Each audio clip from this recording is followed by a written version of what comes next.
Jamie Panetta. I'm Jamie Panetta, the program director of SDIS. And so welcome to the SDIS stands for the San Diego Independent Scholars, and this is a Works in Progress event. Today, our speaker is Dr. Gloria Montebruno Saller, and she's joining us via Zoom. So let me just say a couple of things about Dr. Montebruno Saller. She received her doctoral degree in East Asian languages and cultures at the University of Southern California. She has taught Japanese language and culture courses, women's studies and global studies courses at a variety of universities.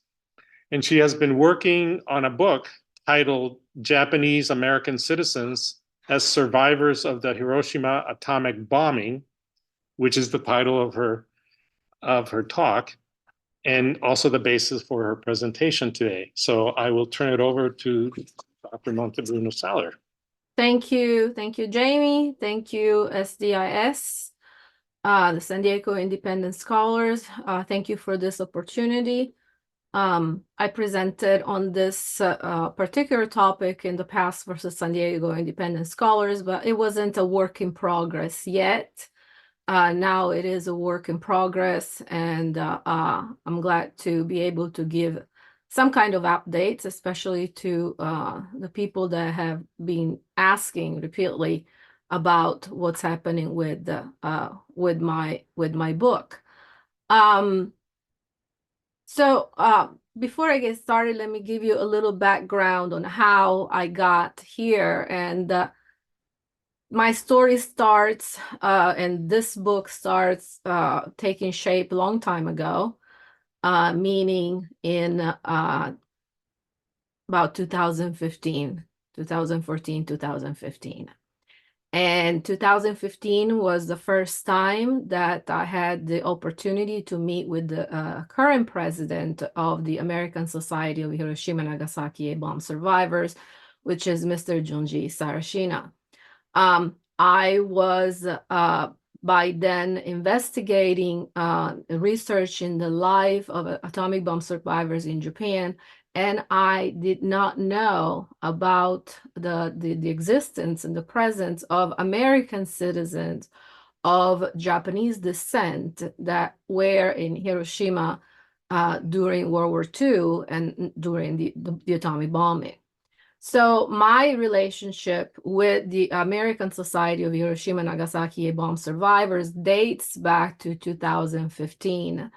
I joined the board in 2017, and I was welcomed by the members on the board, which at the time were Ms. Midori Seino, Mrs. Hiroko Nakano, Taeko Okabe, and Ms. Kazu Sueshi, who is the lady at the bottom right of your screen, the elderly lady who passed away since then. Throughout the years, while I was still teaching at the university, I had the opportunity of taking my students to Japan or taking them to events where atomic bomb survivors would recount their personal experiences. And so throughout the years, especially here in Southern California, I've had the opportunity of engaging with the atomic bomb survivors community here in Southern California. Every year, there is an event that is held the first Sunday of every August. Is a commemoration event that takes place at Koyasan Buddhist Temple in Little Tokyo to commemorate for the memory of the victims of the atomic bombing. But throughout the years, ASA, this association of which I became a board member, also sponsored gathering event to encourage senior citizens to get together. So I've had the opportunity over the last 9 years to really get to know many people in the community.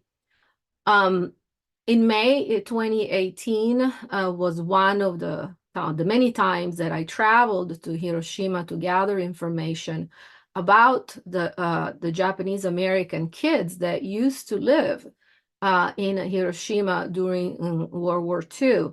And at that time, I had the honor of being accompanied by one of the board members, Mrs. Midori Seno. So the three women that you see featured here have been very important in my professional, academic, and personal life. And they are board member of ASA. The lady on the top left in the picture with me, Mrs. Midori Seno, passed away on December 2022, and it's a big absence in our lives. She was also an atomic bomb survivor. But these women have provided me with information that I would have not been able to find in any history book. They have provided the support that I needed, and they have provided an environment which I would call they provided a family where I can always go to. And they really welcome me in their community, in their families. And they've shared personal stories with me. They've shared their photographs. They've shared their memories. And all of that is converging in the book that I'm currently writing. But the person that was pivotal in really getting all started was Mr. Satoru Ernest Arai. Um, I made him the first time in 2018, and he was the one that handed me a binder with a lot of primary sources and information that related to the activities that the Japanese American atomic bomb survivors did in the 1970s. And so the work started because of what he had collected and kept organized throughout the years. Nowadays, the shirt, for example, that Mr. Arai was wearing on the day of the bombing is on the permanent exhibit display at the Hiroshima Peace Memorial Museum. And every time I visit Hiroshima, I visit with Mr. Arai. Mr. Arai is currently a docent at the Hiroshima Peace Memorial Museum, and you can find him or book an appointment with him, and he will take you around the museum. He speaks perfect English, but you will not find him during the summertime because of his atomic bomb related ailments.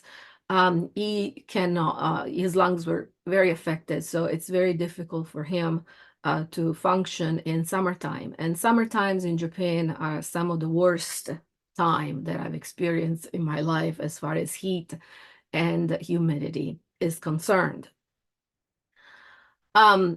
So there are many events that have allowed me a really peek into the lives of this survivor that are mostly based in Southern California.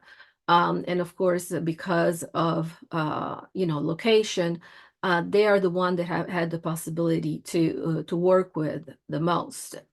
And the thing that has been the most rewarding is definitely having started relationship also with what we call the second and the third generations atomic bomb survivors. So with the children and the grandchildren of the survivors.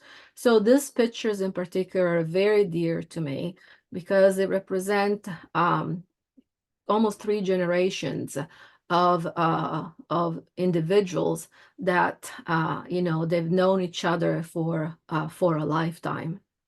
And I am looking forward to work with the children and the grandchildren of the survivors because their experiences are also telling in the way that they were raised, in the way that they became aware of their parents' experiences. And then the grandchildren, the third generations, that they are the one that eventually will have to tell their grandparents' stories. So in October 2019, I put together my proposal while I was in Japan. I was invited to give a lecture at Ritsumeikan University in Kyoto. And of course, I stopped in Hiroshima as well.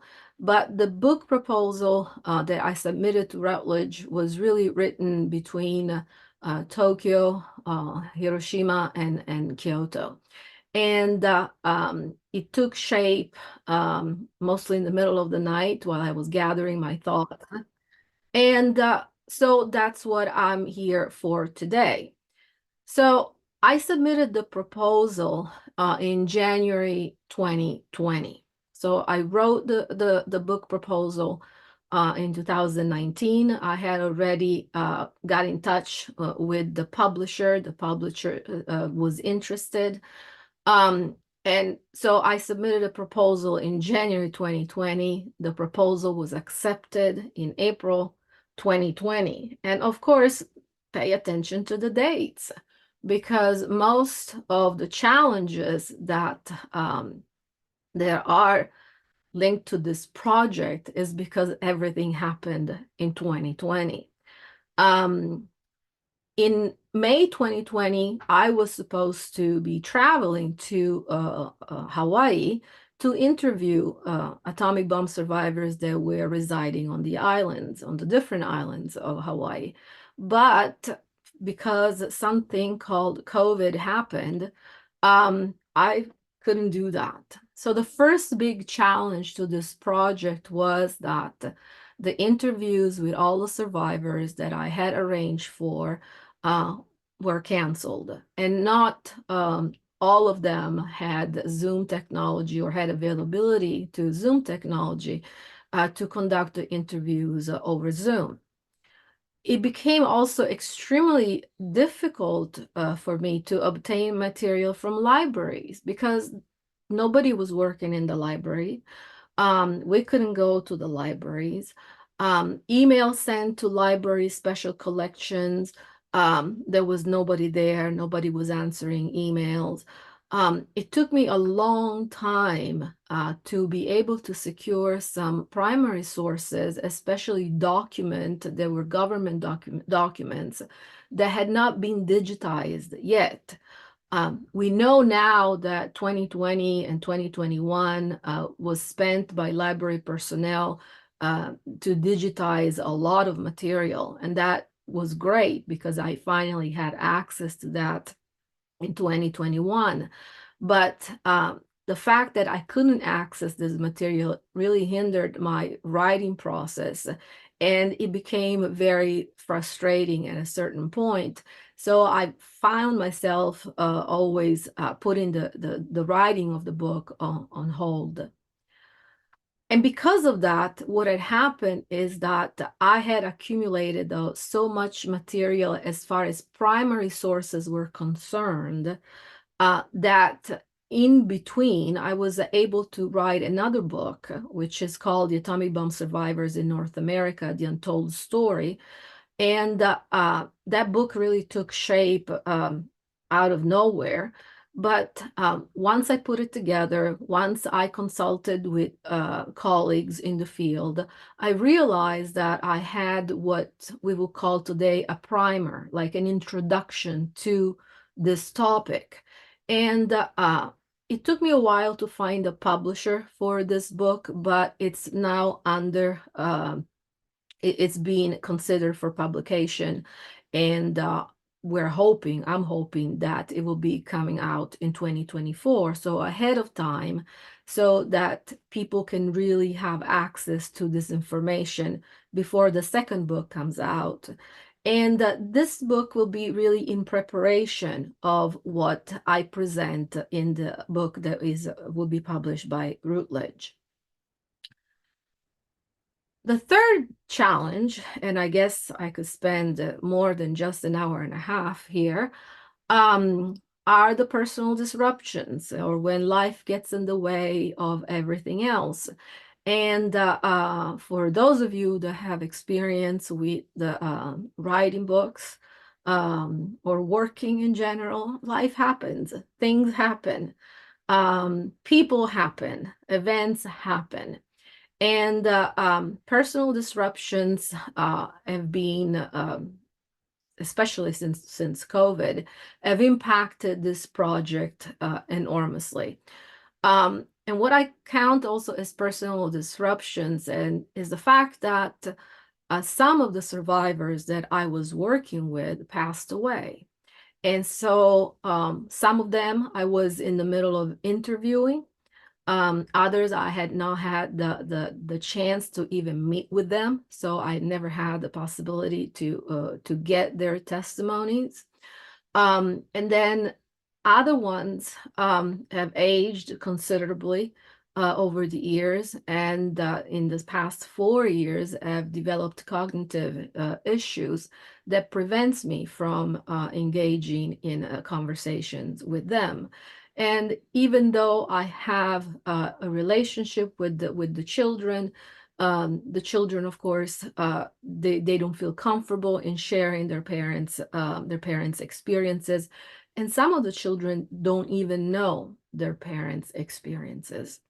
And so it's becoming now an issue of gathering material from the homes, the houses of these survivors, hoping that there will be diaries somewhere, or hoping that somewhere, somehow, these individuals would have put in writing their experience with the atomic bomb. And then, again, just because life happens, the unexpected surprise happened in October 2023, which means last year, when I was handed the oral history of atomic bomb survivors in Hawaii. And that came as a shock. So in order to, and this is what I'm going to focus mostly today for the rest of my presentation. So this is the book that I am currently working on, Japanese American Citizens as Survivors of the Hiroshima Atomic Bombing, contributing a chapter of US and world history still absent from the history books. And there is a table of content. Highlighted in yellow is will be the chapters. There are 8 chapters in this book. What you see highlighted in green is what I had already written. So it's material that I already have in writing.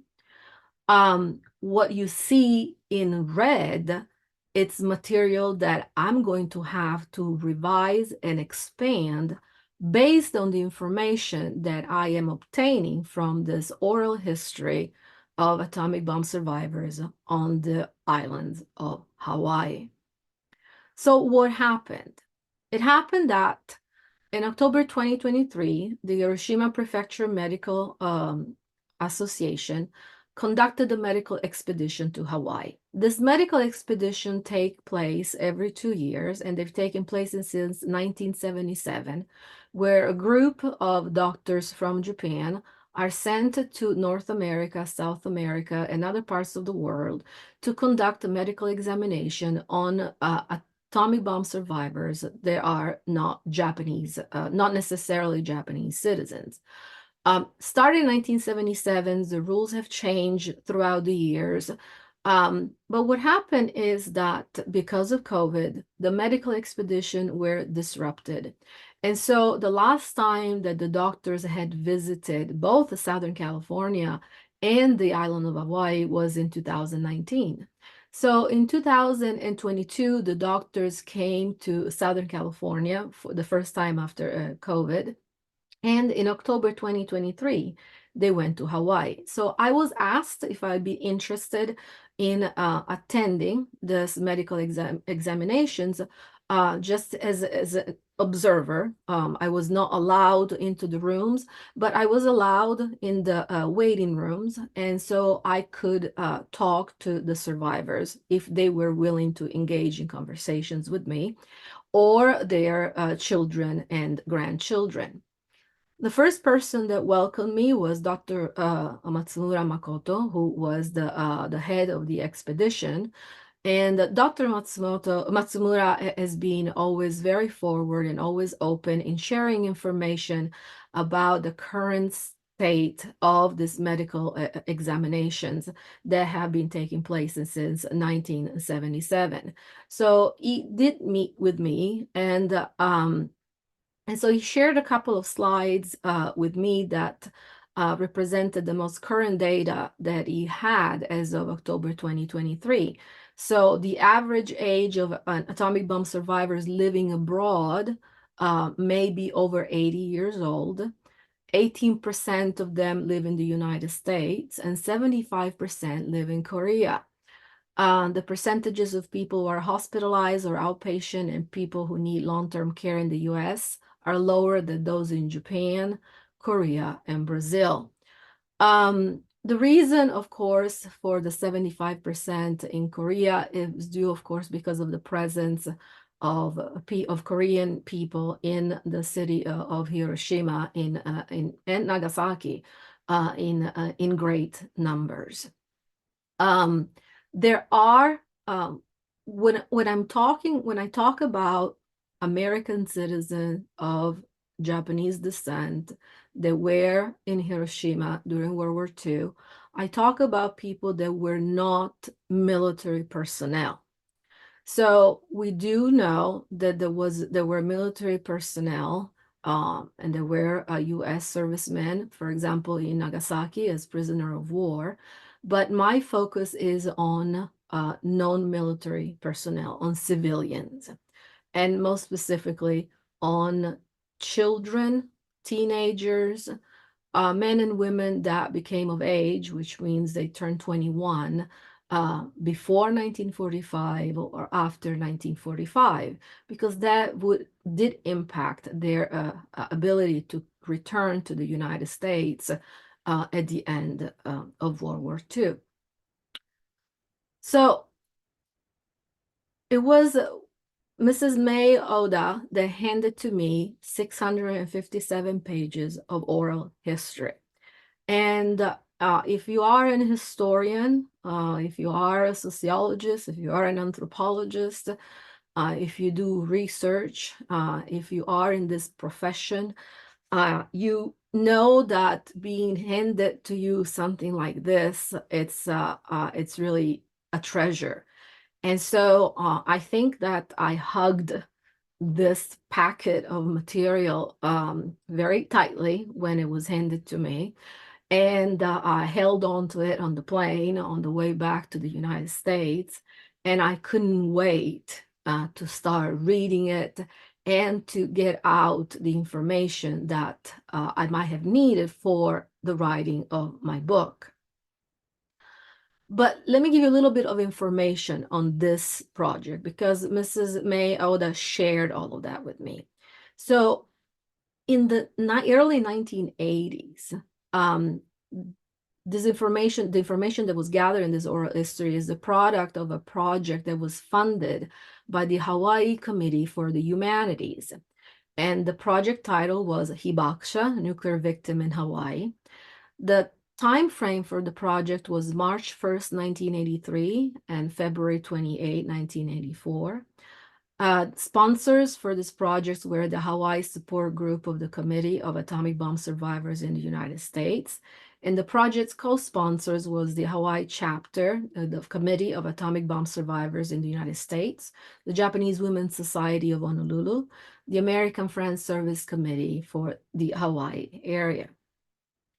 The people that worked on this grants, the project director was Mrs. May Oda. Research associate and editor was Miss Lillian Yamasaki. The principal humanities scholar was Dr. Franklin Odo, and the interviewers were May Oda, Lillian Yamasaki, Wesley Uenten, and Yu Taira. And Yu Taira was also the translator. So May Oda was part of the Association of the Atomic Bomb Survivors in Hawaii. She really worked to make arrangements for the medical examination. She was the secretary of the group, acted almost like the vice president. I haven't got in touch yet with Lillian Yamasaki, Wesley Yuenten, and Yu Taira. And I am trying actually to locate them because the work that they did was incredible. So once I received this material, of course, I got into panic mode right away because I was like, okay, how do I use this material now? This is a lot. How do I incorporate this material in my current book? This was all happening while I was sitting on the plane, coming back to Southern California, and these were all questions that I was jotting down. And some of them would just pop up and say I would just experience panic and anxiety. Another question is there room for all of this new material in my book? Of course not. Do I look for a publisher for this material? Yes, it could be a good idea, although the way things are today, it would be very challenging to find a publisher that would be interested in simply publishing an oral history. So I tried to remain focused on what was my goal with this material that was handed to me. And so I started asking myself, what could I use now? And the truth was that I could only use the interviews that had been conducted in English until I was able to obtain the cassette tapes that they had been used to record the interviews and listen to those interviews in Japanese and make sure that the translations that I obtained were correct, which I'm sure they are, but I still need to make sure. So the cassette tapes were finally located, and Mrs. May Oda has the tapes. What are the conditions of these tapes? These tapes are very fragile. Can they be turned into audio files? Yes, but if they're not damaged, if there are not damages. And so this date back to the 1982-83. And of course, the next question, I need funding for that, because if they're damaged, how can this be repaired? So before I kept going with my many questions, I thought that it would be a little bit smarter to just start grabbing information that was presented to me through the material that I had at hand. And so who were the survivors featured in this oral history? There are 10 Hawaii-born female, 4 Hawaii-born male, 2 California-born female. So technically, this 16 people will be the people that I could be focusing on for my book, and that could help me in a way add and expand on the book that I'm currently writing. But this oral history also has testimony from 11 women that were born in Japan, 8 in Hiroshima Prefecture and 3 in Nagasaki Prefecture.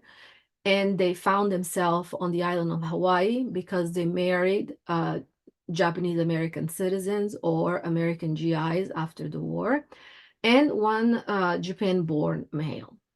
And then we have 2 female. 1 was a Formosa-born female, although both parents were U.S. citizens of Japanese ancestry, so technically she's also a U.S. citizen, and 1 woman that was born in British Columbia.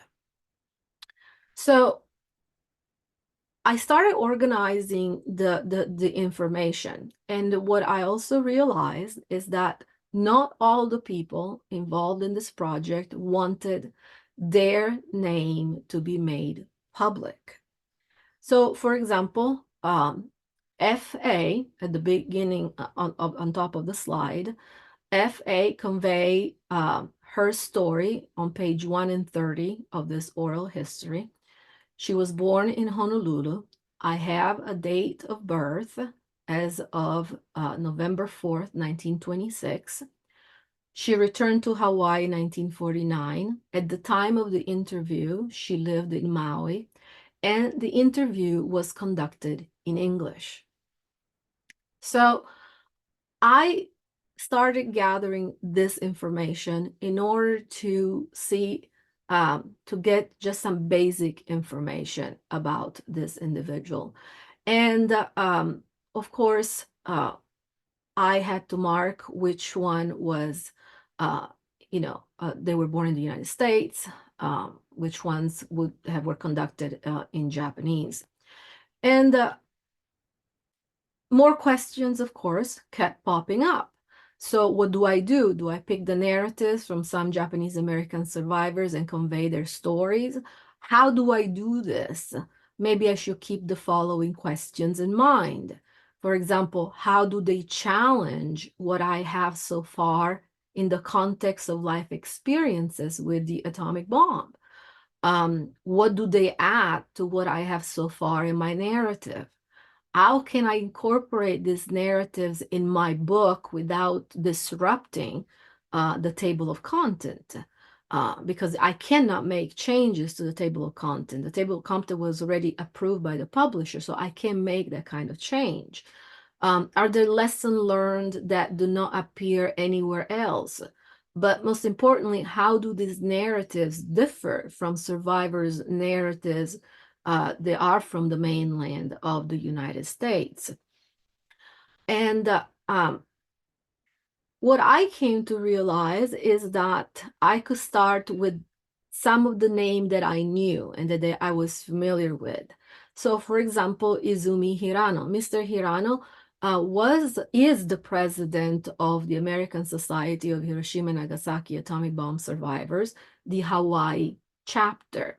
And in my research, I had always come across, it was always kind of difficult for me to understand how Mr. Hirano was recruited to become part of this group that was organizing on the mainland, on the west coast of the United States, and that was trying to reach the American Congress through legislation so that they could obtain medical help for their atomic bomb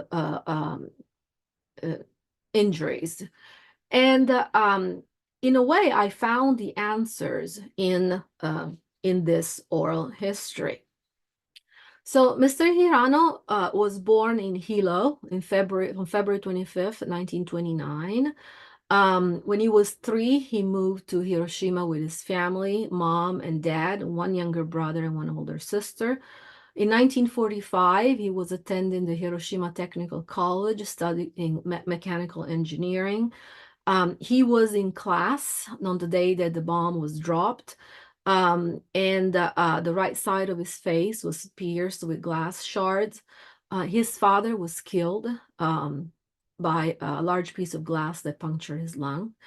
Mr. Hirano returned to Hawaii in 1949, but returned to Honolulu, on the island of Oahu. Years later, he married. He has 2 children, a daughter and a son. He's alive. I met him last October. Of course, he suffered from age-related ailments, and he's a proud grandfather.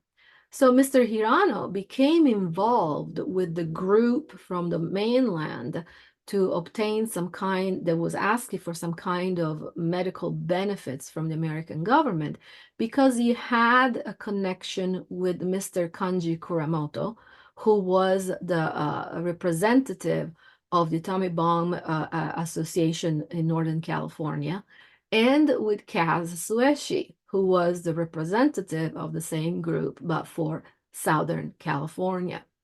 So this was very important information for my work. I also learned from Mr. Hirano oral testimony that the way he presented it is that there was no sense of urgency in getting Japanese doctors to visit the survivors in Hawaii. It was experienced in a different way. And I found this not only in Mr. Hirano's testimony, but in most of the testimonies that are collected in this oral history. So he never overemphasized, for example, the medical impact of the atomic bomb on himself and his life. And most of the survivors in this oral history material have the same take on the issue of the A-bomb related illnesses. But I need to take into consideration that this was the early 1980s. And so I feel that having interviewed other survivors that reside in Hawaii later on, especially during COVID, I think that their way of thinking might have changed in light of all the events, historical events that happened from 1980 until today. Mr. Hirano, in his oral history, recognized that some survivors had serious diseases that were A-bomb related, and that doctors from Japan could provide some kind of comfort. But overall, there is an overall discomfort in most of these narratives when it comes to atomic bomb related illnesses experienced by the survivors. So Hawaii atomic bomb survivors do not come across as forthcoming as the ones on the mainland when discussing their ailment that could be all A-bomb related. And this is the biggest difference that I found in the narratives that are from atomic bomb survivors residing in Hawaii and the atomic bomb survivors on the mainland in the United States, that they were very vocal about the help that they needed, the medical help that they needed to deal with their atomic bomb related illnesses. So how did he become involved with the groups from the mainland? Mr. Hirano had a San Francisco connection and a Los Angeles connection. So he had met with Kanji Kuramoto and he had met with Kaz Sueshi. But for those of you that are familiar with this topic, Kaz Sueshi, Sueshi was born in Pasadena, went to Hiroshima when she was only 9 months old. She returned to the US, but she stopped in Hawaii first. So what happened was that Mr. Hirano's sister was a classmate of Kaz Sueshi when Miss Sueshi was in Hawaii after the war. And so that was Mr. Hirano's connection to the Southern California, a group of atomic bomb survivor. The Northern California connection was because Mr. Hirano's wife's sister, so his sister-in-law, who was also an atomic bomb survivor, lived in San Francisco, and her husband, which had been his brother-in-law, asked Mr. Hirano to become involved with the association. So Mr. Hirano, willingly and unwillingly, was able to organize the Hawaii chapter of the Coalition of Atomic Bomb Survivors, and which later was renamed the American Association of Hiroshima and Nagasaki Atomic Bomb Survivor. So from the perspective of the book that I'm writing, this is vital information. And of course, I'm glad I was able to obtain it, and I will be able to include it into my work. So this just gives a little breakdown about the differences between the Coalition of Atomic Bomb Survivors in the United States. And it's one particular issue that I do pick up and discuss at length in the book that I'm currently writing, but that it's not the topic of this presentation today. Because of the geography of the Hawaiian Islands, it was always very challenging to organize events around the medical expeditions. Atomic bomb survivors were on all the islands, and they had to be brought to Honolulu for the medical consultations, which they started in 1982. For a short period of time, Maui was a place where the doctor would also travel. Apparently, there was a large presence of survivors on the island of Maui. But when it came from one of the topic that my book also addresses, which is social engagements with the goal of peace education. So from the perspective of social engagements like peace education activities, the group, this atomic bomb survivors group in Hawaii, doesn't seem to have been very active, or at least not as active as the groups on the mainland. In Hawaii, individuals attended organized events, commemoration events, but not necessarily as members of CABS or as members of ASA. So that's also a major difference that I'm going to have to investigate, and I will need to highlight in the book that I'm currently writing. Some of the people that were active in getting their stories out, their atomic bomb, their experience with atomic bomb, were Harold Kuwahara, was a Honolulu-born individual. He was also in the media, so he was always very present in sharing his experience. And then brothers and sister, Minoru Sumida and Hatsuko Sumida.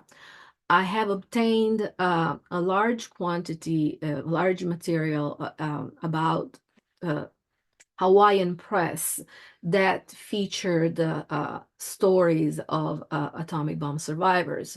Uh, the ones that I received, though, they're not atomic bomb survivors that were born in Hawaii. They were the Japanese nationals. So what's next with my project? First of all, I had to ask for an extension for my book because once I obtained all this material, as I say, I panicked. So what am I going to do with all this? How am I going to incorporate all of this? So I've spent the last 5-6 months really trying to see how all of this can be incorporated. And I have 120,000 words, I think I have to abide to. So that's going to be challenging. But I started also thinking about the fact that this oral history needs to have a place and needs to be made public. And so I contacted Densho and I asked whether they would be interested in publishing this oral history online. Densho is a nonprofit organization that was founded in 1996 with the purpose of educating on the history of Japanese American incarceration during World War II.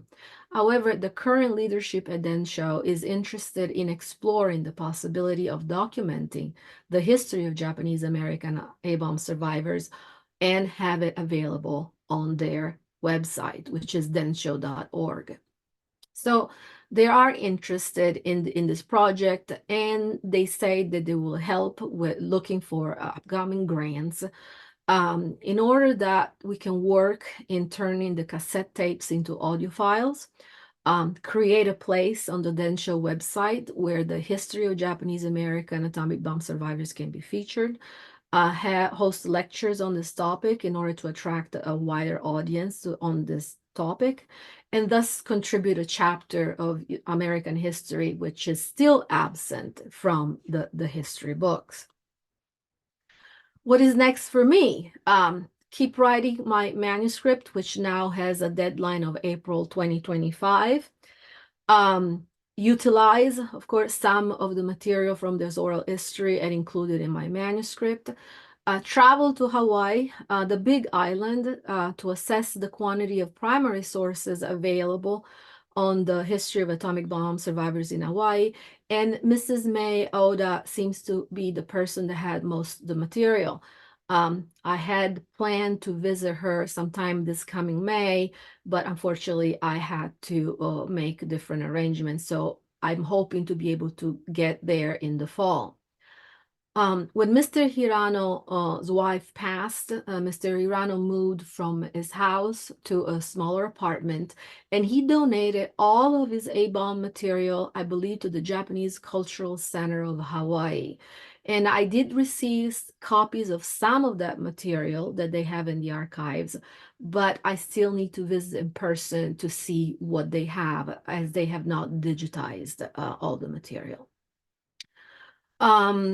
I'm also considering, once I'm done with this book, writing a book focusing exclusively on Japanese American atomic bomb survivors' life stories. And why is that?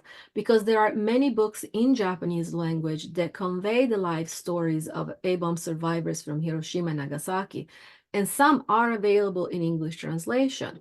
However, there are none in English on American citizens of Japanese ancestry who experienced the atomic bomb. So this will be my my next project after April 2025. So this is it's my work, and it's ongoing, and I don't know how to stop sharing right now. So let me get back here. Oh, here we go. And this concludes my presentation for today. And I am ready to take your questions if there are any. Okay, well, thank you very much, Gloria. Let's give her a hand. Thank you. Yeah, so while the Zoom people get ready for questions with the raise hand option, are there any questions here in this group? So let me hand you the mic. You can ask the question. Professor, what do you think accounts for the differences between the mainland survivors and the Hawaii survivors, and that they're more reticent to come forward or speak about their illnesses or really push the seriousness of their illnesses? Well, as I said, I think that right now is an issue of date, because the material was collected in the 1980s. There was a little bit more reluctance to come forward with that. And unless they were involved with the group that was lobbying the Congress for legislation, not many of them wanted their stories to be known. And so as I showed you the list of the people that gave their oral history, not all of them wanted their full name to be disclosed. And this is cultural. This goes back to the fact that there was still a lot of stigma attached to that. For example, the people in Hawaii were aware of the fact that survivors on the mainland that had come forward, especially in public, and they had admitted that they were atomic bomb survivors, their health insurance was canceled. So there was a lot of concern about that. And then there was a stigma associated with the fact that they still didn't know how their genetically, if there had been genetically, their DNA had been genetically impacted by the radiation. And so they wanted to prevent their children from being unable to marry, or to create they will create some kind of concern, because that had been the reality in Japan, unfortunately. So, and I think it's also because of the culture in itself in Hawaii. So they were a little bit more reserved compared to. So, like when I brought up the fact that Mr. Hirano was involved willingly or unwillingly into the group, it was all because of all of this. So he's a very private person, and he didn't feel comfortable in having a lot of people know about his family history. However, have things changed from the early 1980s to today? Apparently, yes, because some of the survivors that I had the opportunity to talk to today, or in the past 4 years, that they are from Hawaii, they do have a different approach to that. I hope that answered the Yes, question. thank you. Do you know the people that were denied their health insurance in the mainland? Did any group or fight against that? And was any of that insurance reinstated? I do know one person whose insurance was denied, and was because his life story was featured in a Newsweek magazine, and his employer found out, and so his insurance was canceled. His health insurance was canceled, and it became a big deal. Yes, that's the one person that I know, but it's one of the stories that repeats itself over and over again. So there was real concern, real fear about that. Thank you. Are there any other questions here? Can you hand it? One second, Mr. Sarshin. So my question is, so from my experience, so my mom was in Hiroshima, and as a teenager, so it was probably about the 40th anniversary, and she started talking to me about this, and the way she approached it was like, well, you really need to hear this story and understand what happened. And so at that point in my life, I'm like, I remember my sisters and I would say, oh yes, absolutely, talk about this. But kind of almost after a couple sentences or a little bit, she would just kind of shut down.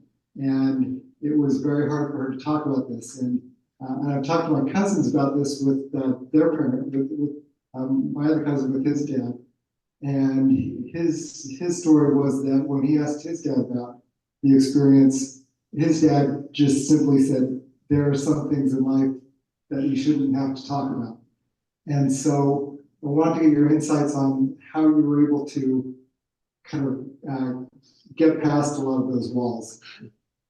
Is this Mr. Tomita? No. No. Who am I talking to? Because I can't see you, so I don't know who I'm. No, my name is Paul Chiba, and this is the first time I even know that this group has existed. Thank you, Paul. I didn't catch the last name. This is a question that I get asked often. How? Because obviously I'm not Japanese. I'm not Japanese American. How did this happen? And it's I honestly I am humbled by the fact that this group of individuals asked me to write their stories in 2017. And I had mentioned to them that I was a historian, I was teaching. I wanted to put in a book something that, history of California, history of the United States, history of the world doesn't have a chapter. And I think that I left it up to them. I don't think I ever pressured anybody into talking to me. Sometimes they would just open up and start talking, and that's what I would do. I would just listen and take notes, type the notes, make sure that that's what they had said. And over time, I guess by word of mouth, they felt more comfortable talking to me than talking to their children or not necessarily the grandchildren, because they do open up to the grandchildren. And that's what makes a huge difference, is their willingness to talk to the grandchildren. And it must be, it's a generational issue. But I was able to have extended conversation, not only with survivors here, Japanese American atomic bomb survivors, but also with Japanese survivors in Hiroshima. And I just learned a week ago that one of them has passed away. And she was the very first one that invited me into her home, and she wanted me to tell her story, and I did. I translated it into English, and then it was published. And so sometimes I don't know, it's a personality thing. There are people on this meeting that I have interviewed over and over again, time and time again, that could answer this question.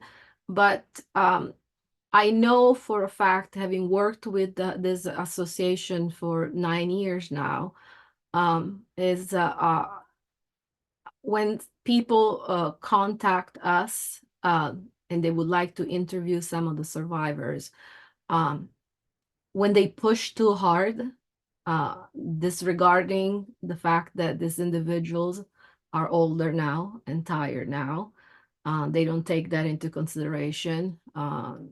So you have to be gentle, and there is a lot of issues that need to be taken into consideration. So as I say, I'm humbled by the trust that Mr. Sarashina, which is the current president, but Ms. Sueshi, who was the former president and passed away in 2017, when Ms. Sueshi passed away, her daughter gave me everything, all the material that her mother had accumulated since 1965. So I have a lot of primary sources at my house that need to go into an archive. So I am humbled by their trust and that they have in me, for sure.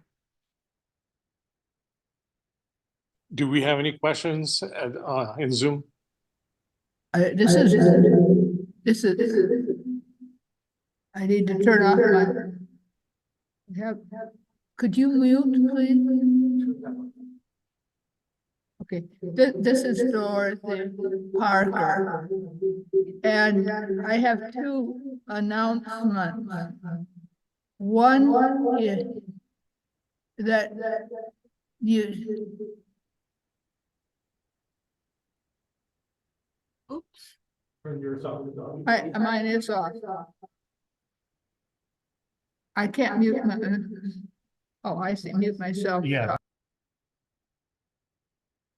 I can't hear you.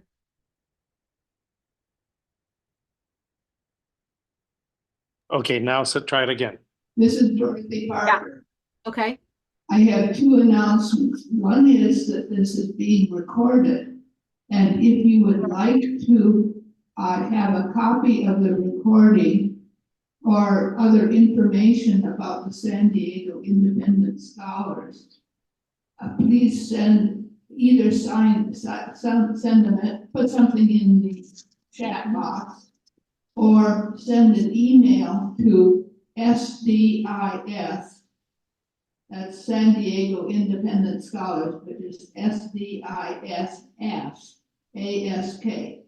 So SDIS ASK at gmail.com. And I will then put you on our mailing list. Now, also, if you would like to be on our mailing list for future events, just notify that address or put something in the chat box and I will handle that. The other thing is maybe some of the Zoom participants don't know how to use the raise hand button. And if any of you wish to ask a question, you could also just wave your hand like this in the screen and we'll see you. So you can ask the question that way also. Yeah, there was Mr. Sarashina that he had his hand raised. There you go. You need to unmute yourself. Can you, yeah.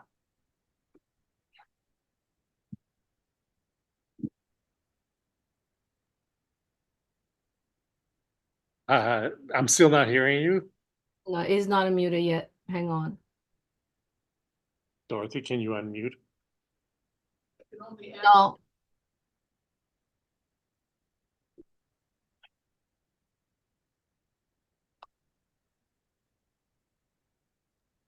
There you go. Okay, now, Yes.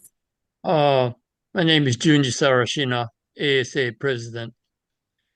Thank you, Gloria, for all your work. We see each other quite often, and yet I have not told you that I have about 80 written experience of the ASA See? survivors. The See? reason I have not given this document to you is about 10 years ago, the Japanese government decided to compensate X amount of money to the atomic survivors living on this world. Hmm. So, through a lawyer, many of the survivors sued the Japanese government to obtain the X amount of money from the government. These documents are written by our members. Everything came through me, about 80 people, and I have checked all their writings and application forms and fees, and took me about 1 year to accomplish that. But these documents are available, but none of them has any permission to give this to any other people. Yeah. Hmm. Right. How do we handle this? We'll handle it in private. We'll handle it in private when we meet next time. You kept a secret from me. I know I do have it, but none of them, including myself, didn't tell you that this is what I have and this is what I'm going to present to the lawyer. There is a way, and we can discuss that. There is a way, Okay. but Okay. we will discuss it in private. Okay. Yes. And then in Hiroshima Peace Park, not only the main museum, but next to it, there's also a small museum. There, they do have some English input Mhm. about the atomic bomb experience, and including mine.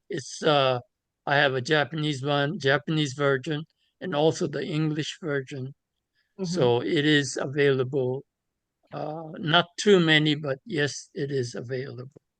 Yeah. And you talked about Mr. Hirano quite often. We went to same school back in Japan, so we know each other. And but he was, like you said, you know, he didn't reveal too much information. I didn't even know that he was born in Big Island. I thought he was a Honolulu boy. But anyway, something I discovered today.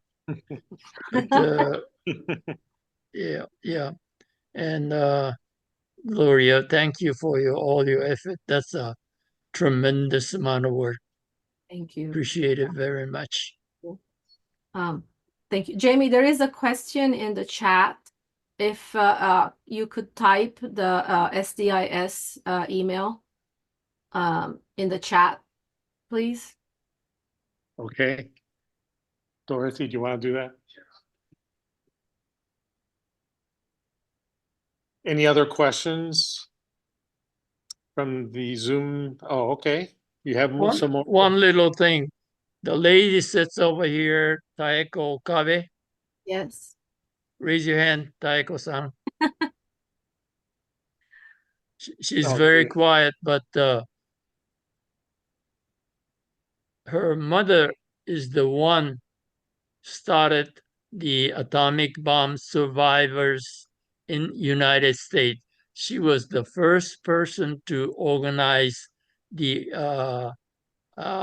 create organization like cabs I've seen on Gloria's report, and ASA, but ASA was established later on, but her mom is the one started everything. Yeah. And I was invited to join that group back in 1961. And today I'm still kicking around. Yes. Yes. There are what this brings up is that there are different categories of survivors. So the Japanese government made sure that there would be different categories. And one of the categories of survivors are called in utero survivors, which means that the women were pregnant at the time of when the atomic bomb fell.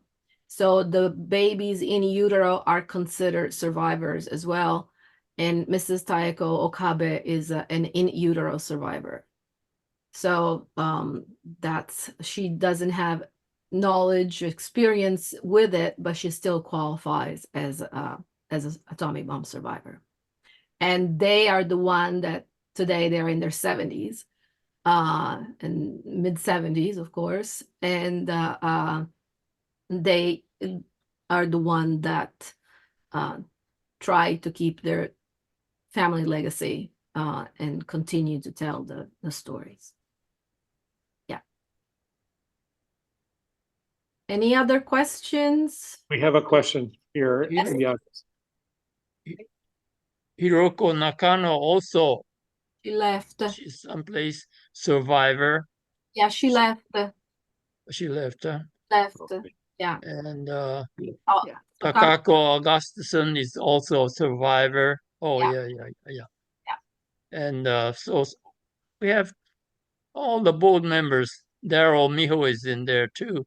He's a young man. He takes the historical and videotape for us. We are somehow working together with Gloria and support her, and she's supporting us. Jamie, you have someone asking a question? Hey, Daryl. Oh, and Daryl. Yes, we have somebody here asking a Okay. question. Do you want to go ahead? Can you turn it on? This is Mitsuo Tomita. Oh, hello, Mitsuo. Hello. So there are two questions. There was this, you mentioned that I think it was 18% were in the United States mainland, and then 75% were in Korea. Right. So there's another 7% there. Where are they? Are they in Brazil or? South America, and some they used to be in Russia as well. Yeah, but mostly I think it's referring to the one in South America right now. Okay. That's where the doctors go. So when the doctors visited here in 2022, they were on their way back from Brazil. And so they stopped here in LA, and then yeah. And then they also went to Korea as well. The medical examinations have a different schedule. The way that the medical examinations are organized in Korea are different. In Korea, they have their own hospital, and they have doctors trained to provide assistance there. And the Japanese doctor just visit those clinics. So the Korean system is totally different. And then I'm just being told that there are few in Taipei, but I'm not sure whether the doctor visit in Taipei. However, all these individuals can go to Japan for medical help if they can, if they have a health certificate that attests that they are atomic bomb survivors. They can go to Japan for medical care. And similarly, the designation of atomic bomb survivors, I thought I understood that designation had changed over time from the epicenter, certain amount and a certain larger amount. Could you explain that to me a little bit more? Yes. Thank you. So there are different categories. So people that were within 2.5 kilometers of the detonations radius, and they can prove it, they are atomic bomb survivors. People that entered the city within 2 weeks of the detonation, they are atomic bomb survivors.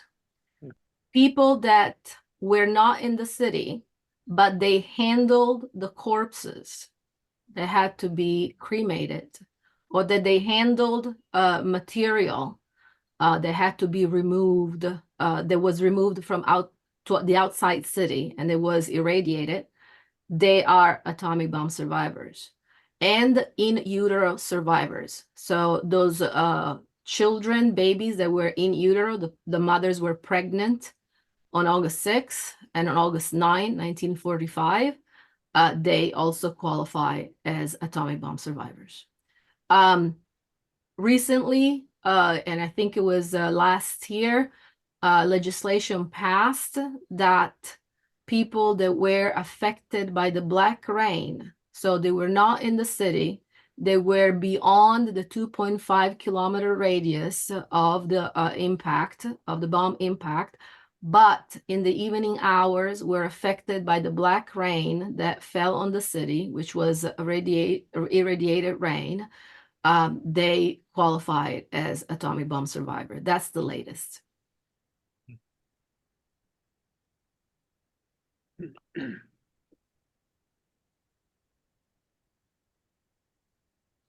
The main reason many people apply for this atomic bomb certificate is when you go to Japan, in my case, free medical checkup. If I cough, they'll give me a medicine. Yeah. That's and then there's certain facilities in here in Japan that they will take care of you after your old age. I mean, if you are incapable, the government will support the atomic bomb survivors' life. There are seniors. Life insurance. Yeah. This is Mitsuo Tomote. Yes. My understanding, those medical reports from the Hiroshima medical surveillance, initially there was a significant number of thyroid and some other cancers, but there was a remarkable non-increase in medical conditions of survivors as they have been followed, as well as those in utero. But again, I'm a little bit vague about that. Well, that's data that there is another professor on this call. Professor Kyoko Sato from Stanford is on this call. This is her field.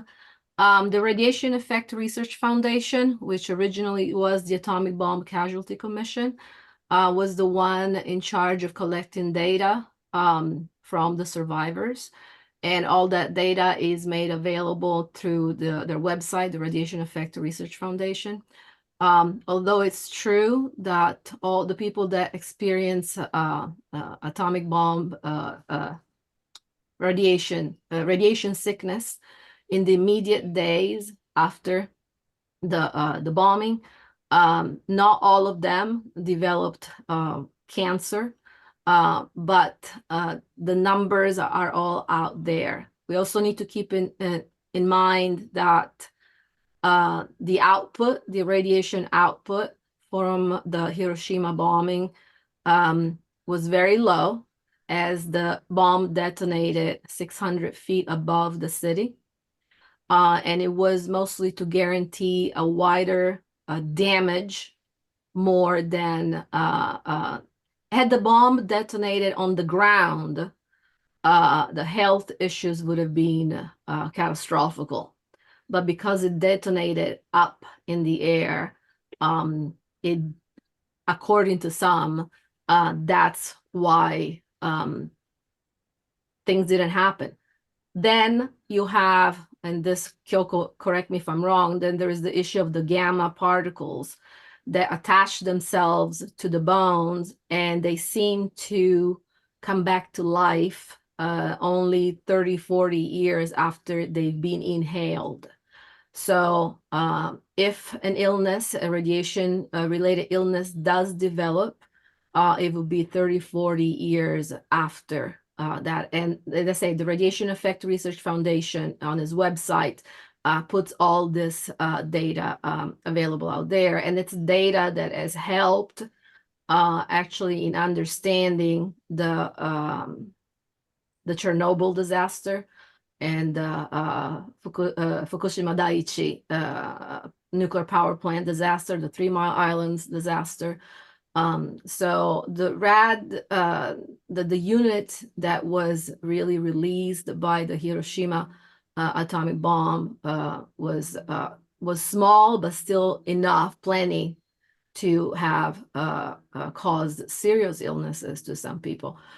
What we don't have, and that's an issue that I did bring up with the doctors from Japan and with the scientists from the Radiation Effect Research Foundation, is why the data that has been accumulated on the medical examinations conducted in the United States since 1977 haven't been compared to the data that has been accumulated in Japan. And the answer that I got is environmental, and they're different environment, and it's something that they cannot control. So, but we have enormous amount of data from 1977 in official reports that were published by the Radiation Effect Research Foundation. And it's data that I looked at and that other professionals are looking at. And we'll see how it's gonna go.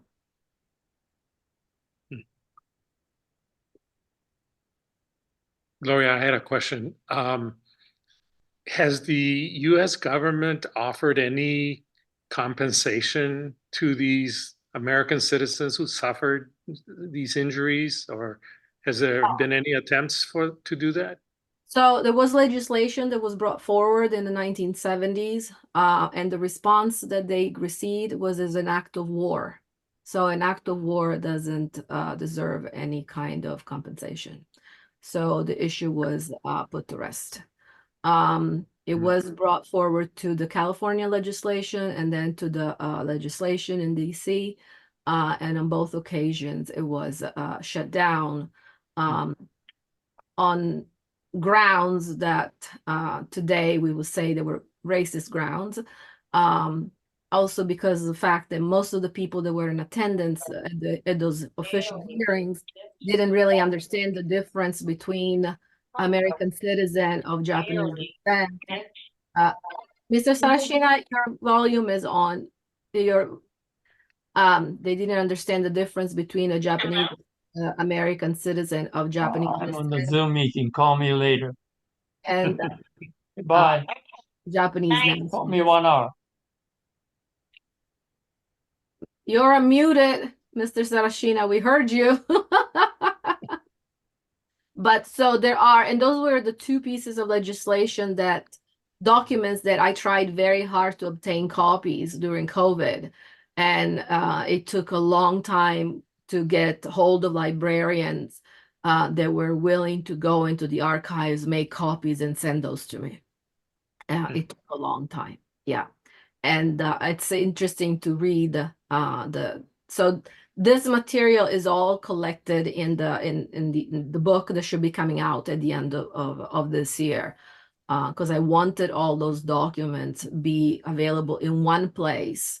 And that's where you have the testimonies from survivors, American citizens of Japanese descent, that testified in front of before Congress. And some of the people that were involved in this project that you recognize the name was, former Senator Mineta, Daniel Inoue. Then there was Dr. Noguchi, Thomas Noguchi. So they were all people that were really advocating on behalf of the Japanese American atomic bomb survivors. Yeah. One last question. Do you have an estimate of how many American citizens were in either Hiroshima and Nagasaki? As far as American citizens of Japanese descent, because of the history of immigration, the most of the immigrants came from Hiroshima Prefecture. They came to Hawaii or to the west coast of the United States and Canada. So the majority would have been in Hiroshima. The estimate is that there were about 3,000 citizens. However, that's impossible to know for a fact because of the registry system in Japan. In other words, when the parents would send their kids back to Japan, or if the parents and the children will go back to Japan, they would have to register with the city, but there are two kinds of registry. And so most of the time, the parents would not register their American kids on the registry where it would show that they were American citizen. However, we know that the majority of the Japanese American kids went all to the same school. And that's how they know one another. And they were, and they, some of them couldn't even speak Japanese, so they were speaking, but officially it's 3,000, but it could be more than that. We know there were about 15,000 in Tokyo, that we do know, but for the number for Hiroshima is 3,000. Thank you. Of course. Any other questions here or in Zoom? We have one more here. Yeah. Yes, yeah. So one of the US government's strategies in all of these things concerning war is, oops, we'll just wait decades and oops, they're all gone, so no need to make any changes. But I think people should be heartened about the fight that has been happening for Vietnam veterans who were sprayed with Agent Orange. And there have been changes in hopefully getting compensation and coverage, health coverage for them. There was a great, and that was considered war. There was great fight from the first responders who went to the 9/11 site and, breathed in all of these different chemicals. It was also considered an act of terrorism. Eventually they were able to get some treatment. And so I think if people are able, or their survivors are able, or their grandchildren are able to continue to fight for those individuals to get some compensation, even after they pass away, just to have some. So you're talking about military personnel. There is a group, it's called Atomic Veterans, and this is comprised of individuals that were in the military, and they were rotated every 2 weeks in the Nevada desert, starting in 1947, where the United States conducted over 1,000 nuclear detonations. They would rotate them every 2 weeks because in that way, they couldn't justify atomic bomb related illnesses. So when they started looking into these atomic veterans, which were also the ones that were present in Bikini for Castle Bravo, and they started to advocate on their behalf for some kind of compensation, the room at the Pentagon that held all the documentations went up in flame. There is a documentary. It's called Radio Bikini. It's a very good documentary that discusses atomic veterans and their plight to obtain medical compensation from the American government. There are a couple of books also that were published on atomic veterans. And there are groups that are Atomic Veterans of America is a very active group. And I believe they got some kind of compensation in the last 5 years. But to say again, it's always a big difference when you talk about ordinary citizen and military personnel. Great. Well, thank you. I think we Yeah. need to. Would you allow me to say something? Yes, go ahead. Gloria, thank you for all the information. I know I'm talking too much, but I'm 95 years old and I can always see the other side already. And I'm one of the few American citizen. I'm an American citizen, born in Lahaina, Maui, where they had the big fire. My father was a priest there. The temple was burned down. And when I was 8 years old, I went to Japan, learned Japanese language. 16 years old, the atomic bomb exploded over my head. So I'm a survivor, a bomb survivor. And August 6th, I have seen 5,000 dead people with my eyes. They were trying to cross the bridge and coming toward me. No hair, no clothes, just walking aimlessly crossing. And I couldn't go into the city because the entire city was under the fire. And I'm trying to go into the city. It was impossible. I have seen so many dead people, young and old. The following day, second day, I went into the city of Hiroshima, walked on the ground where the bomb exploded, half a mile, maybe 3/4 of a mile closer, where the hypocenter where the bomb exploded, and seen dead people all over the school ground and on the street. Yeah, well, let's hope that no one will ever use the nuclear weapon again on human being in the future. This is what I want to tell everybody listening to this program today, Gloria. That Thank you. is my message. Thank you. Thank you. Thank you. And I would like to thank Jamie for inviting me today to this presentation. All the people there that I don't know, but I'm looking forward to meeting all of you. And if you have questions, don't hesitate to contact me. My email should be there somewhere. To those of you that are on Zoom and that attended today, thank you. I know I can always count on your support. Jerry, Kyoko-san, Takako-san, Daryl, thank you so much. Taeko, Roger, thank you, Mrs. Sarashina. I don't know the other lady. I think I've seen her before, but I don't know her name. But thank you very much. Thank you, Dorothy. Thank you, Gloria, Thank you. Thank you so much. and thank you all for coming. Thank you.